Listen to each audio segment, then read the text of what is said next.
2021 সালের পর থেকে দিনে দিনে ডমজুর বিধানসভা একেবারে পোস্টার রাজনীতির আতুরঘর হয়ে উঠেছে।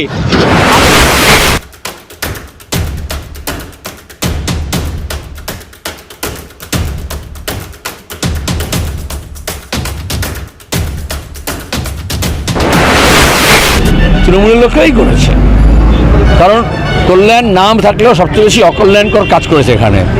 এজন্য অকল্যাণকে দূর করার জন্য শুধু বাম কংগ্রেস নয়, এখানকার শুধু সাধারণ মানুষ নয়, তৃণমূলের বিভিন্ন লোকজন আছে যারা ভীষণভাবে ব্যতিব্যস্ত হয়েছে। কল্যাণ ব্যানার্জি এখানকার এমপি কি করেছে? রাজীব ব্যানার্জির যারা এখানে লোকজন ছিল, যারা অনেকেই এলাকা ছাড়া যারা তোলা তুলে বেড়াতো, তারা এখন বিরোধী শক্তির সঙ্গে হাত মিলিয়ে যখন বিরোধী শক্তি এখানে এজেন্ট খুঁজে পাচ্ছে না, তখন এইভাবে রাতের অন্ধকারে পোস্টার ফেলে মানুষকে বিভ্রান্ত করতে চাইছে। একেবারে ভোটের ঠিক মুখে ডমজুর বিধানসভায় তৃণমূলের চরম গোষ্ঠীকন্দল।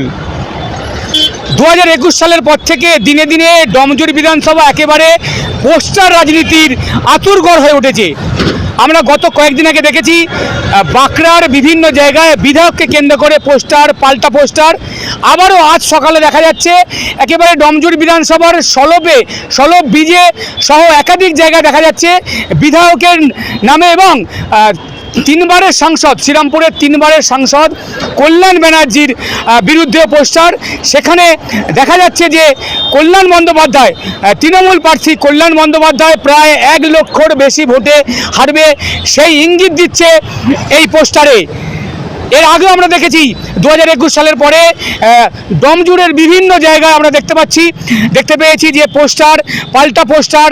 আর এবারে কিন্তু একেবারে ঠিক ভোটের মুখে একেবারে তৃণমূলের গোষ্ঠীকন্দল কিন্তু চরমে, আর সেই পোস্টারকে কেন্দ্র করেই তৈরি হয়েছে একেবারে রাজনৈতিক চর্চা।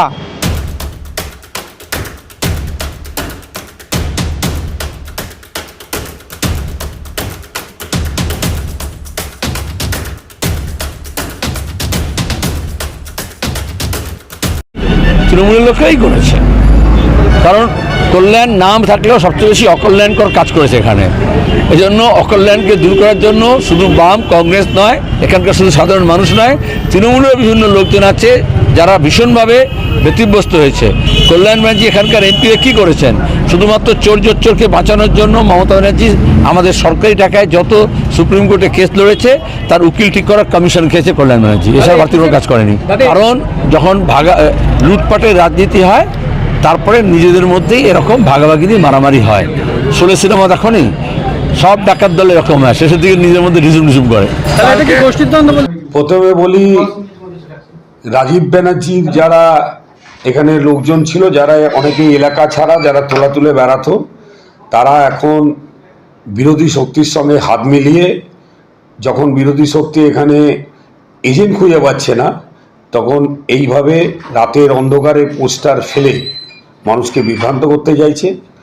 ওরা বলছে ডমজুর 25,000 ভোটে হারবে। শুনে রেখে দিন, যেখানে পোস্টার ফেলেছে সেখান থেকেই শুধু 50,000 ভোটে কল্যাণ বন্দ্যোপাধ্যায় লিড করবে।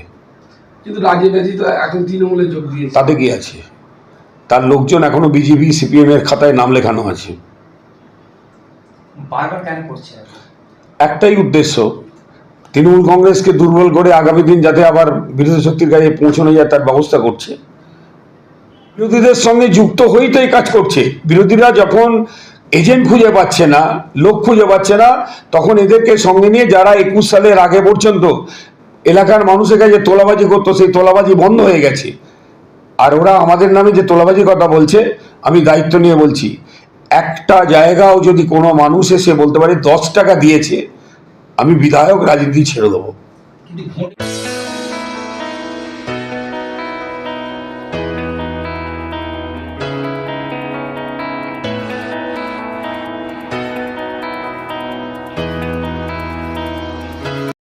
আল তামার রেস্টুরেন্ট এবার নিবড়াই সম্পূর্ণ শীততাপ নিয়ন্ত্রিত অত্যাধুনিক সুসজ্জিত রেস্টুরেন্ট।